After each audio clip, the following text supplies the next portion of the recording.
Welcome to your ultimate pit stop, Piston Pundit. Since August 2025, coffee has become an unlikely flashpoint in global trade. A sudden 50% US tariff on Brazilian imports jolted supply chains, pushed prices higher, and forced roasters to rapidly adapt their blends.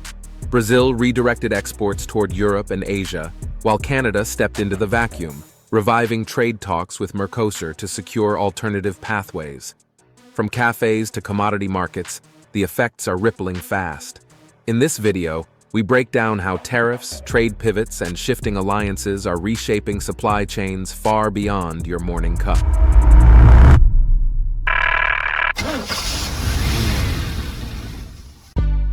Tariff Shockwave: how a 50% coffee tax shook America's morning cup. On August 1st, 2025, the US slapped a 50% tariff on Brazilian imports, including coffee. Within weeks, shipments to the US plunged 46% year over year, then another 20% by mid-September, according to Shockwave. Industry leaders warn that if tariffs persist, American roasters may permanently shift blends away from Brazil, disrupting long-standing sourcing patterns. Consumers feel it fast. Higher input costs ripple through cafes and grocery aisles. Analysts estimate Starbucks' North American costs could rise half a percentage point, pressuring earnings and pushing up prices across major chains. Why Brazil matters is simple: scale and consistency. Its beans anchor global pricing and blend stability. Taxing the price setter scrambles the entire pricing structure. Alternatives exist, but none match Brazil's mix of volume and logistics. There's faint policy hope. Coffee could be exempted in future trade deals, but exemptions hinge on national interests. Until then, buyers are bracing for a long tariff winter. But Brazil isn't sitting idle in this brewing storm. Its response was fast, calculated, and global. Brazil's counterattack: strategic diversions, specialty pain, and market rewiring. Brazil's response was classic strategic maneuvering. Rather than panic selling, exporters diversified their buyers and held inventory, betting that tight markets would lift prices again. Shipments detoured to Italy, the UK, and even Colombia. Yes, another coffee heavyweight, absorbing US slack. Brazil's specialty segment, however, felt sharper pain. Micro lots and boutique lots, already carrying higher premiums, were hit hardest by tariffs. An intriguing exception was Jacu Bird Coffee, the ultra-luxury oddball beloved in Japan and Europe. Its insulated niche buyers barely flinched, underscoring how mainstream specialty depends on the US to keep costs stable.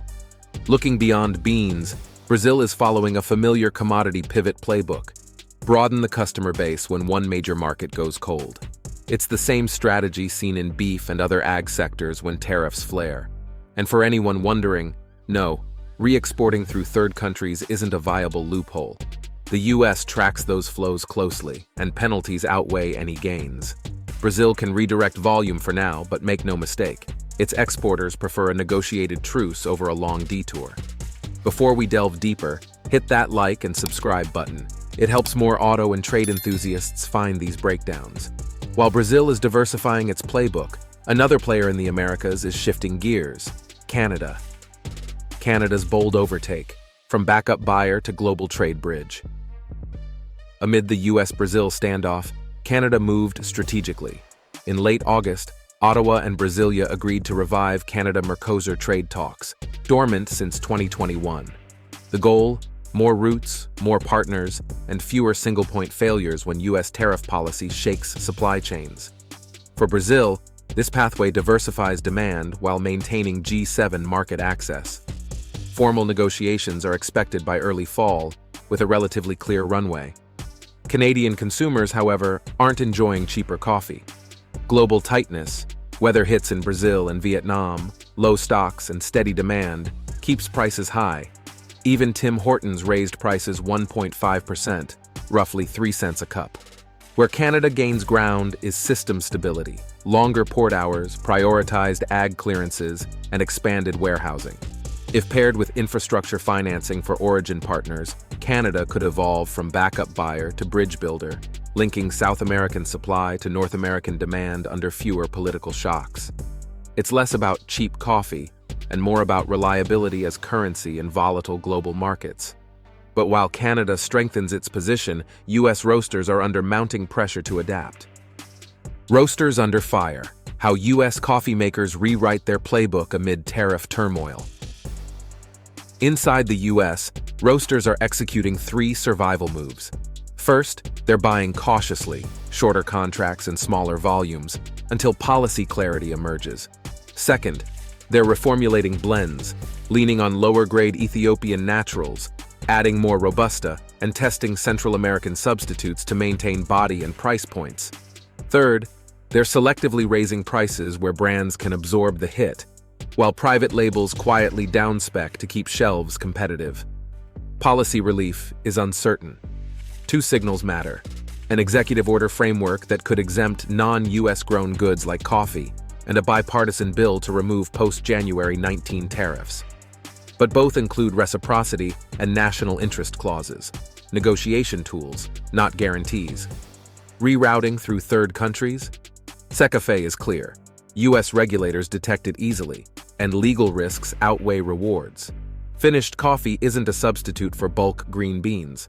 The result? Fragmented supply, volatile pricing, and exporters sitting on unusually high inventories, waiting for either policy relief or price recovery. And this isn't just a coffee story. It mirrors bigger, familiar patterns for the auto world. From beans to batteries, a global supply chain wake-up call. For auto enthusiasts, this story sounds familiar. Microchip shortages stalled assembly lines, shipping bottlenecks inflated dealer costs, and policy shocks reshaped sourcing for batteries, steel, and aluminum. Coffee is now following that same playbook.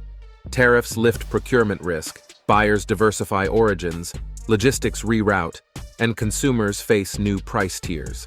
For retailers, this means multi-origin contracts, supplier scorecards factoring political risk, and contingency blends to minimize sensory shock. Logistics winners are those that keep goods moving while others politicize ports. Brands now compete on transparency, explaining blend changes and shielding customers from volatility. For policymakers, there's a warning. Tariffs push partners to build alternatives. Canada's Mercosur revival shows how quickly supply can bypass single markets. Autos are seeing the same shifts with battery minerals and critical components. Diversify or pay the volatility tax. Whether tariffs ease or not, resilience is now the key metric, from your daily brew to your next car. All of these shifts lead us to the big picture, how tariffs reshaped the global map in just months. The final pour, how a coffee tariff shock redrew global trade maps. The 50% tariff on Brazilian coffee didn't just nudge cafe prices, it redrew the supply chain map, pushed Canada into a starring role, and forced US roasters to rethink their entire playbook. Brazilian exports to the US plunged, while Europe and Asia picked up the slack. Policy exemptions may come, but nothing is set in stone. Until then, uncertainty gets priced into every shipment, every blend, and every cup.